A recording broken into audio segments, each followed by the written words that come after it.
വയനാട്ടിലെ ദുരന്തബാധിത പ്രദേശങ്ങളിലെ ജനകീയ തെരച്ചിൽ ആരംഭിച്ചിരിക്കുകയാണ്. മുണ്ടക്കൈ, ചൂരൽമല ഉൾപ്പെടെയുള്ള 6 സോണുകൾ കേന്ദ്രീകരിച്ചാണ് ഇന്നത്തെ പരിശോധന നടക്കുന്നത്. ദുരിതാശ്വാസ ക്യാമ്പുകളിലെ സന്നദ്ധരായവരെ കൂടി ഉൾപ്പെടുത്തിയാണ് ഈ തെരച്ചിൽ നടക്കുന്നത്.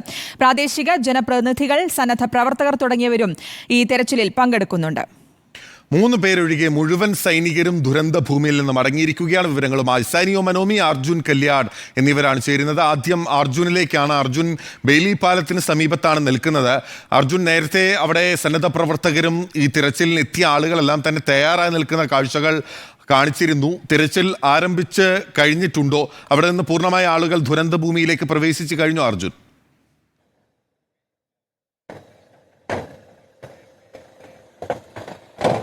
തീർച്ചയായിട്ടും സന്നദ്ധ പ്രവർത്തകരെയും NDRFിൻ്റെയും ഫയർഫോഴ്സിൻ്റെയും എല്ലാം സംഘങ്ങൾ ബെയിലിപ്പാലം കടന്ന് ഈ തിരച്ചിൽ നടത്തുന്ന മേഖലയിലേക്ക് പോയി തുടങ്ങിയിട്ടുണ്ട്. എന്തായാലും തിരച്ചിൽ ആരംഭിച്ചു കഴിഞ്ഞു. 8 മണിയോടുകൂടി തിരച്ചിൽ ആരംഭിക്കുമെന്നുള്ള കാര്യമാണ് ഇന്നലെ തന്നെ മന്ത്രിസഭാ ഉപസമിതിയും വ്യക്തമാക്കിയിട്ടുള്ളത്. എന്തായാലും പ്രാദേശിക ജനപ്രതിനിധികളെയും അതുപോലെ തന്നെ മുൻ ജനപ്രതിനിധികൾ എല്ലാവരെയും ഉൾപ്പെടുത്തിക്കൊണ്ട് ഈ പ്രദേശം നന്നായി അറിയുന്നവരെ ചേർത്ത് നിർത്തിക്കൊണ്ടുള്ളൊരു തിരച്ചിൽ നടത്തുമെന്നുള്ള കാര്യമാണ് ഇന്നലെ തന്നെ വ്യക്തമാക്കിയിട്ടുള്ളത്. നമ്മളോടൊപ്പം കൽപ്പറ്റ മുൻ MLA കൂടിയായിട്ടുള്ള ശശിയേട്ടൻ ചേരുന്നുണ്ട്. ശശിയേട്ടൻ, ഇന്നിപ്പോൾ പ്രാദേശിക ജനപ്രതിനിധികളെ ഉൾപ്പെടെ ചേർത്ത് നിർത്തിക്കൊണ്ട് ഒരു തിരച്ചിൽ നടത്തുമെന്നുള്ളതാണ് പറഞ്ഞത്. ഇപ്പോൾ എന്തായാലും തിരച്ചിൽ ആരംഭിച്ചിട്ടുണ്ട്. തീർച്ചയായിട്ടും കാണാതായവരെ കണ്ടെത്തുന്നതിന് വേണ്ടിയിട്ടുള്ള പരിശ്രമങ്ങളാണ് വലിയ രീതിയിൽ നടത്തിക്കൊണ്ടിരിക്കുന്നത്.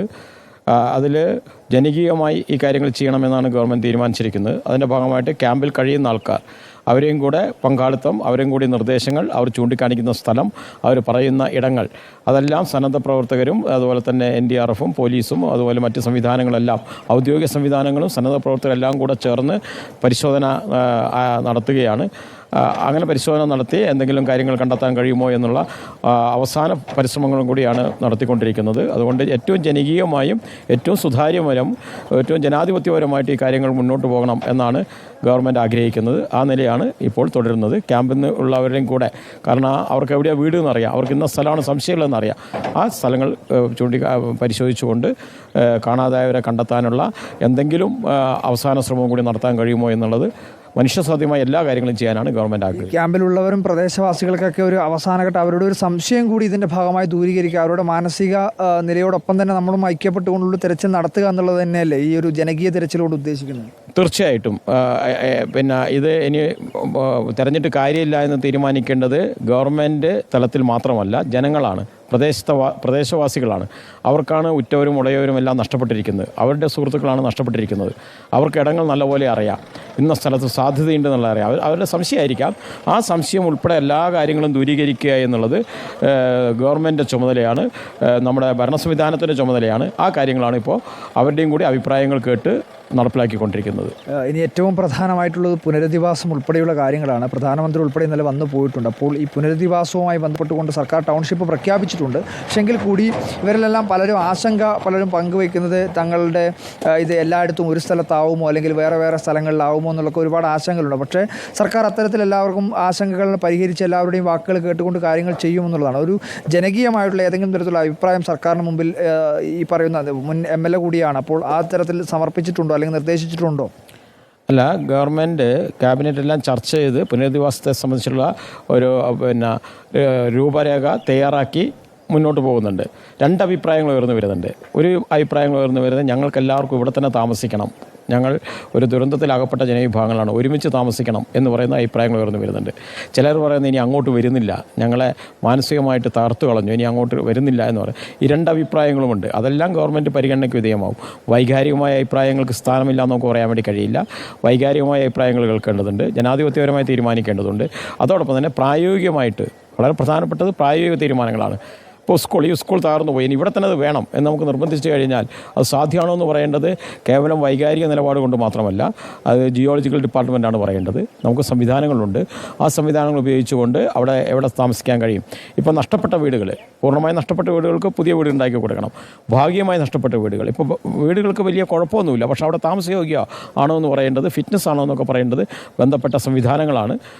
അവരും കൂടി പറയണം. അപ്പോൾ അതിനെല്ലാം കൂട്ടി യോജിച്ച് ഏറ്റവും ജനാധിപത്യപരമായും ശാസ്ത്ര പിൻബലത്തോടും കൂടി, കേവലം വൈകാരികവും ജനാധിപത്യ തീരുമാനത്തിന് ശാസ്ത്ര പിൻബലം ഉണ്ടാകണം, ഒരു ശാസ്ത്രീയമായ സമീപനം ഉണ്ടാകണം. അതൊക്കെ കൂട്ടിച്ചേർത്തുകൊണ്ടാണ് തീർച്ചയായിട്ടും ഗവൺമെൻറ് ചെയ്യുക. പുനരധിവാസം എന്ന് പറയുന്ന ആളുകളെ മാറ്റിപ്പാർപ്പിക്കൽ മാത്രമല്ല, അവരുടെ ഭാവി ജീവിതം, കുട്ടികളുടെ വിദ്യാഭ്യാസം, അവരുടെ ആരോഗ്യം, ഭാവിയിൽ ഇത് ആവർത്തിക്കാതിരിക്കാനുള്ള മുൻകരുതൽ കൂടി ഇതിൻ്റെ വളരെ പ്രധാനപ്പെട്ടതാണ്.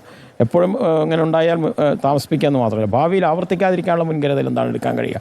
അതെല്ലാം കൂടി ചേർന്ന് വർത്തമാന ലോകം ഈ രംഗത്ത് കൈവരിച്ചിട്ടുള്ള എല്ലാ അറിവുകളെയും സമാഹരിച്ചുകൊണ്ടുള്ള ഒരു പുനരധിവാസമാണ് തീർച്ചയായിട്ടും ഉദ്ദേശിക്കുന്നത്. എന്തായാലും ശശിയേട്ടൻ ആദ്യഘട്ടം മുതൽ തന്നെ ഈ തിരച്ചിലിൻ്റെയും മറ്റു ഭാഗങ്ങളൊക്കെ ആയിട്ട് ഇവിടെ ഉള്ളതാണ്. നമുക്ക് ദൃശ്യങ്ങളിൽ തന്നെ കാണാം, ഒരു ഭാഗത്ത് തിരച്ചിലിനായി ഈ സംഘങ്ങൾ NDRFൻ്റെ സംഘമൊക്കെ ഈ പുഴയിലൂടെ തന്നെ പോകുന്ന ദൃശ്യങ്ങൾ നമുക്ക് കാണാൻ വേണ്ടി കഴിയും. അവരെല്ലാം തന്നെ ഈ പുഴ കടന്നുകൊണ്ട് നേരത്തെ തന്നെ നിശ്ചയിച്ചിട്ടുള്ള 6 സോണുകളുണ്ട്. ആ 6 സോണുകളിലും കൃത്യമായ തോതിൽ ഇന്ന സംഘങ്ങൾ തിരച്ചിൽ നടത്തേണ്ടതുണ്ട്, ഇന്ന സംവിധാനങ്ങൾ അവിടത്തേക്ക് എത്തേണ്ടതുണ്ട്. അവരോടൊപ്പം തന്നെ സന്നദ്ധ പ്രവർത്തകരായിട്ടുള്ള വളണ്ടിയർമാർ കൂടി ഈ പ്രവർത്തനത്തിൻ്റെ ഭാഗമായി പങ്കെടുക്കുന്നുണ്ട്. ഈ സന്നദ്ധ പ്രവർത്തകരെ ഇവിടത്തേക്ക് എത്തിക്കുന്ന ഘട്ടത്തിൽ തന്നെ ഓരോ മേഖലയിലേക്കും എത്ര ആൾ വീതം കടന്നു പോകണമെന്നുള്ള ഒരു തീരുമാനമെടുത്തതിന് ശേഷമാണ് ഇവിടെ നിന്ന് കടത്തിവിടുന്നത്. അതിനുള്ള പ്രത്യേക സംവിധാനം കൂടി ബെയിലി പാലത്തിൻ്റെ തൊട്ടടുത്ത് ഈ പോലീസ് സേനാംഗങ്ങൾ ഏർപ്പാട് ചെയ്തിട്ടുണ്ട്. നമുക്ക് ആ കാര്യങ്ങളിലേക്ക് കൂടി പോകാമെന്നാണ് കരുതുന്നത്. പോലീസ് സേനാംഗങ്ങൾ ഓരോ മേഖലയിൽ, അതായത് പുഞ്ചിരിമട്ടത്ത് നിന്ന് തുടങ്ങി മുണ്ടക്കൈ പള്ളിയുടെ പരിസരം, അതിനുശേഷം മുണ്ടക്കൈ LP സ്കൂളിൻ്റെ ഭാഗങ്ങൾ, അതിനുശേഷം ചൂരൽമല, അട്ടമല, അരണമല തുടങ്ങിയിട്ടുള്ള പ്രദേശങ്ങളിലെല്ലാം തന്നെ അത്തരത്തിലുള്ള പരിശോധനയും കാര്യങ്ങളും അല്ലെങ്കിൽ അത്തരത്തിലുള്ള സംവിധാനങ്ങൾ നടക്കുന്നു. നമുക്ക് ഇവരെ ഇവിടെ നിന്ന് നിയന്ത്രിച്ച്, ഈ വളണ്ടിയർമാരെ നിയന്ത്രിച്ചു വിടുന്ന പോലീസ് ഉദ്യോഗസ്ഥന്മാർ ഇവിടെയുണ്ട്. സാറേ, ഇവിടെ നിന്ന് ഇപ്പോൾ ഏതൊക്കെ മേഖലയിലേക്കാണ് ഇപ്പോൾ ഈ ആൾക്കാരെ കടത്തിവിടുന്നത്? ഇത് മേലേക്ക് വിടുന്നത് ഒന്ന് Punchirimattam, Mundakkai, Attamala, factory site, school പരിസരം, പിന്നെ ഡാം സൈറ്റ്, അമ്പലപ്പടി, പിന്നെ അങ്ങനെ പല ഭാഗങ്ങളിലേക്ക് ഒരു 10-30 സ്ഥലങ്ങളിലേക്ക്, 30 അല്ല 40 സ്ഥലങ്ങളിലേക്കോളം വിടുന്നുണ്ട്. ഓരോ ദിവസം വിടുന്നുണ്ട്. ഞാൻ വളണ്ടിയർമാരൊക്കെ കൃത്യമായി എണ്ണം തിരിച്ച് ഇത്ര അംഗങ്ങൾ ഓരോ മേഖലയിലേക്ക് ഓരോ മേഖലയിൽ പോകുന്നുണ്ട്. ഓരോ മേഖല രാവിലെ ഞങ്ങൾ 4 മണിക്ക് വരുന്നതാണ്. തുടങ്ങി അന്ന് മുതൽ ഇന്ന് വരെ ഉണ്ട്. നിങ്ങളാണ് തോന്നുന്നു ഈ പറയുന്ന രീതിയിൽ ആൾക്കാരെ ഇങ്ങനെ കേന്ദ്രീകരിച്ച് ഓരോ മേഖലയിലേക്ക് വിടും. നിങ്ങൾക്ക് ഡ്യൂട്ടി ചേഞ്ച് എന്ന രീതിയിൽ, അതായത് 4 മണിക്ക് തുടങ്ങി ഈ പറയുന്ന വളണ്ടിയർമാർ തിരിച്ചെത്തുന്നവരെ നിങ്ങൾക്ക് തന്നെയാണ് ഡ്യൂട്ടികൾ? മേലധികാരത്തിൽ നിന്ന് പറഞ്ഞിട്ടുണ്ട്, ഈ കണ്ടിന്യൂ ചെയ്യുന്നവർ തന്നെ ചെയ്തോളൂ. അപ്പോൾ അവർക്ക് ആ ഏരിയ അറിയാൻ പറ്റും, സെർച്ച് ചെയ്യാനുള്ള ഏരിയ അറിയാൻ പറ്റും. അങ്ങോട്ട് വിടും. അപ്പോൾ ഇവരെ ഒരേ ടീമിൻ്റെ കൂടെ ഒരു 25 പേരുടെ കൂടെ ഒരേ പോലീസുകാരെ വിടും. അവർക്ക് എന്തെങ്കിലും ബോഡികൾ കിട്ടുമോ, എന്തെങ്കിലും വീടുകൾ പൊളിക്കുമ്പം ഗോൾഡ്, അങ്ങനെ ആധാരങ്ങൾ, അങ്ങനെ ID കാർഡ് അതൊക്കെ കിട്ടുമ്പോൾ ആഭരണങ്ങൾ കിട്ടുന്നുണ്ട്. അത് പിന്നെ അമ്പലത്തിൽ നിന്ന് വാള്, അമ്പലത്തിൻ്റെ സാധനങ്ങൾ, അതൊക്കെ നമ്മൾ നേരെ നമ്മളെ പോലീസുകാർ നമ്മളെ ഏൽപ്പിക്കും. അത് നമ്മൾ കൺട്രോൾ ഏൽപ്പിക്കും. അങ്ങനെ ചെയ്തു വരുന്നതാണ്.